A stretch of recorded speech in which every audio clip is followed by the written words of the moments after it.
Assalamualaikum warahmatullahi wabarakatuh. Selamat pagi anak-anakku semua. Semoga kalian dalam keadaan sehat walafiat. Marilah sebelum kita mulai pembelajaran agama hari ini, mari sama-sama kita berdoa terlebih dahulu. Bismillahirrahmanirrahim. Rabbi zidni ilma warzuqni fahma. Amin. Pembelajaran hari ini Pendidikan Agama Islam kelas 4. Pelajaran 9. Mari melaksanakan sholat. Pelajaran 9. Mari melaksanakan sholat. Amati dan ceritakan gambar berikut. Assalamualaikum teman-teman. Tahukah kamu bahwa sholat itu dapat mencegah dari perbuatan keji dan mungkar? Hikmah apa yang kita peroleh jika kita sholat? Pada bab ini kamu akan mempelajari keutamaan sholat, makna bacaan sholat, dan perilaku-perilaku yang mencerminkan pemahaman dan pelaksanaan ibadah sholat, serta rukun, sunnah yang membatalkan sholat kita akan pelajari di pelajaran ini. Semoga Allah memberikan kemudahan dan kemurahannya sehingga kita bisa mengambil hikmah sholat tersebut. Amin ya rabbal alamin. Keutamaan sholat. Amati dan ceritakan gambar berikut. Tahukah kamu bahwa salat memiliki beberapa keutamaan? Di bawah ini adalah keutamaan tersebut. Yang pertama, salat termasuk rukun Islam. Yang kedua, setelah syahadatain.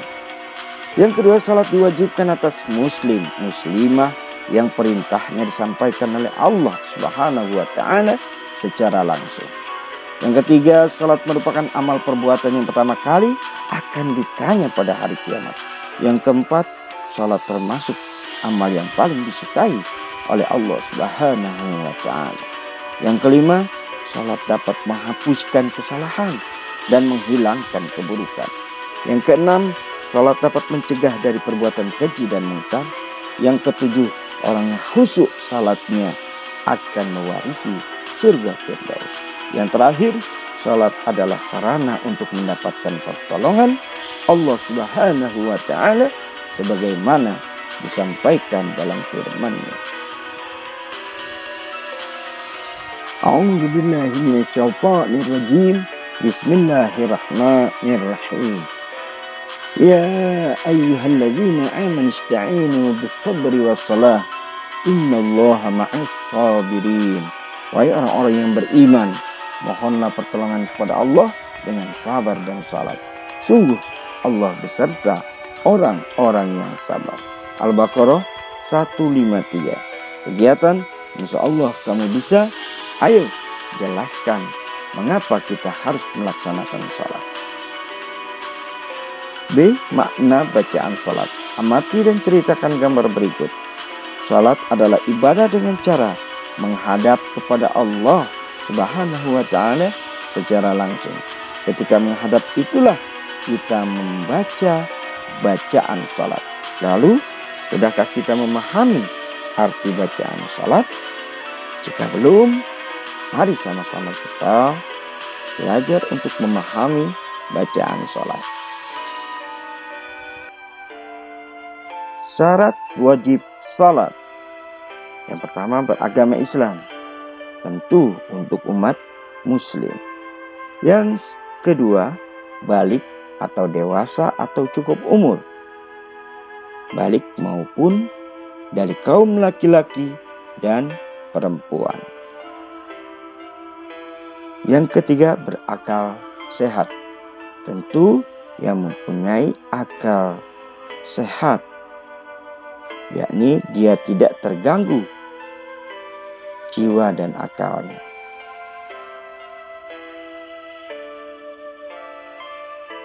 Syarat sah salat. Yang pertama, suci dari hadas besar dan kecil. Yang kedua, suci badan pakaian dan tempat sholat tadi najis. Yang ketiga, menutup aurat.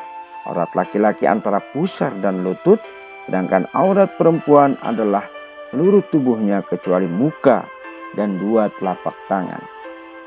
Yang keempat, sudah tiba waktunya sholat. Yang kelima, menghadap kiblat.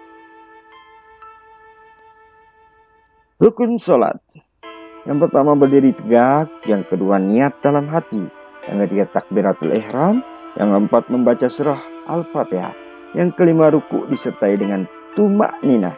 Yang keenam, i'tidal dengan tumak-ninah. Yang ketujuh, sujud 2 kali dengan tumak-ninah. Yang kedelapan, duduk tasyahud.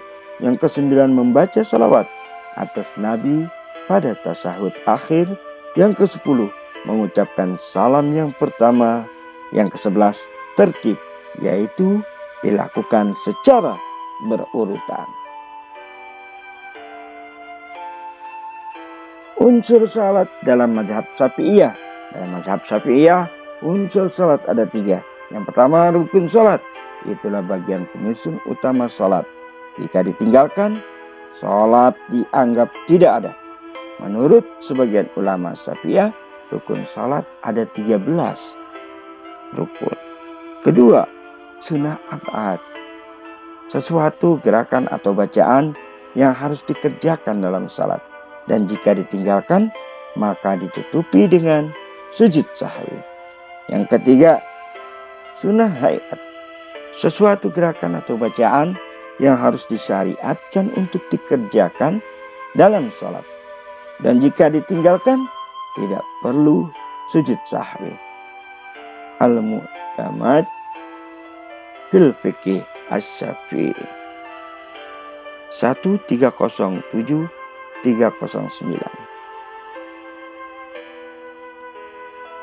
Rincian sunnah ab'ad dalam salat dalam Al-Mu'tamad fil Fiqih Asy-Syafi'i disebutkan rincian bacaan yang gerakan masuk sunnah ab'ad. Yang pertama, duduk tasyahud awal. Yang kedua, bacaan tasyahud awal mulai at-tahiyatu lillah sampai wa asyhadu anna Muhammadan abduhu wa rasuluh. Yang ketiga, bacaan salawat untuk Nabi Shallallahu Alaihi Wasallam setelah membaca tasyahud awal, yaitu membaca Allahumma salli ala Muhammad. Yang keempat, bacaan salawat untuk keluarga Nabi Shallallahu Alaihi Wasallam setelah membaca tasyahud akhir mulai wa ala ali Muhammad sampai innaka hamidum majid. Yang kelima, qunut ketika i'tidal di rakaat kedua salat subuh dan ketika witir pasca pertengahan Ramadan. Yang keenam, berdiri ketika qunut.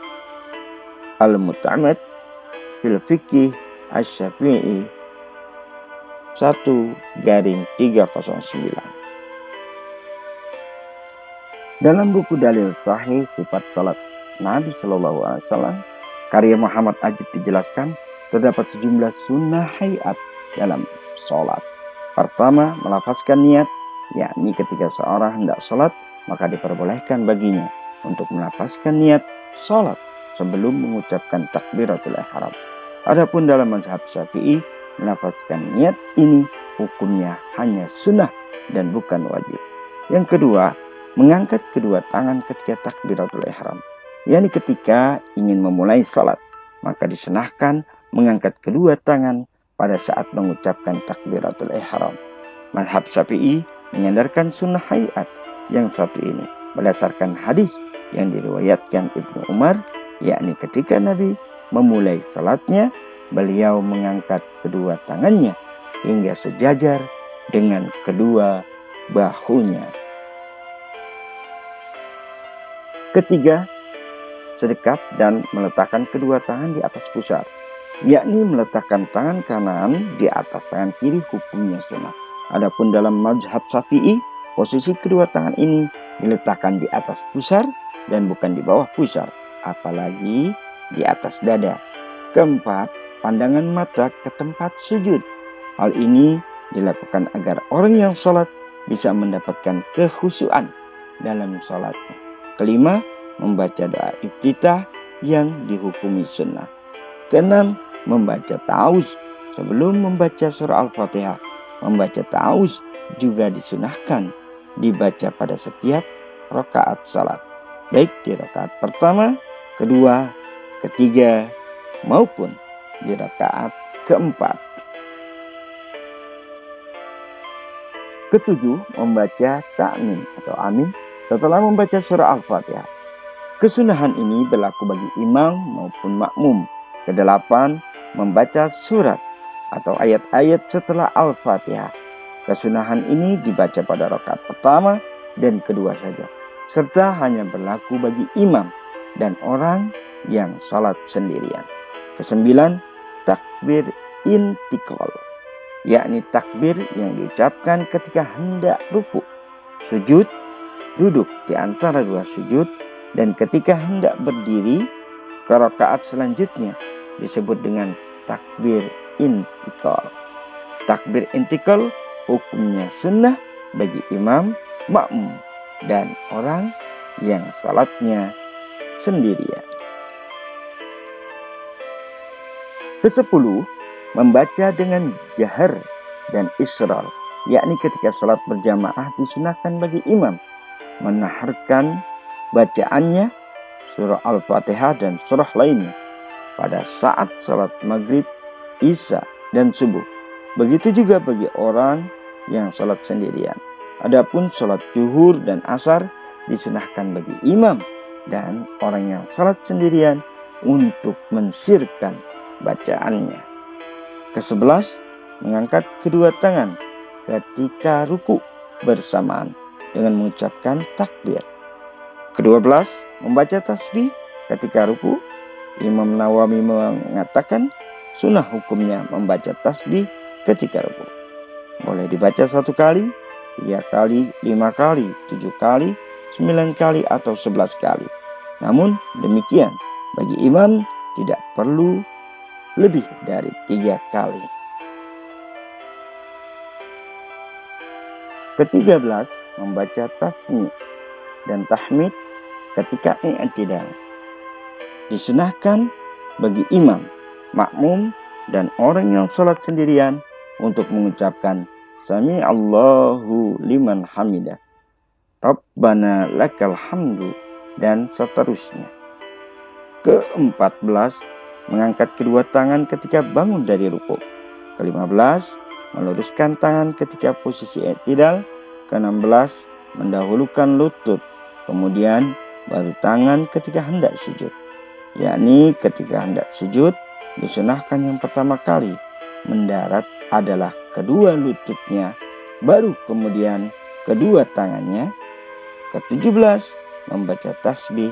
Hal-hal yang membatalkan salat. Pertama, meninggalkan salah satu rukun salat atau memutuskan rukun sebelum sempurna dilakukan. Yang kedua, tidak memenuhi salah satu dari syarat salat. Yang ketiga, berbicara selain bacaan salat. Keempat, bergerak lebih dari 3 kali berturut-turut. Kelima, terbukanya aurat pada waktu salat. Keenam, makan dan minum pada waktu salat.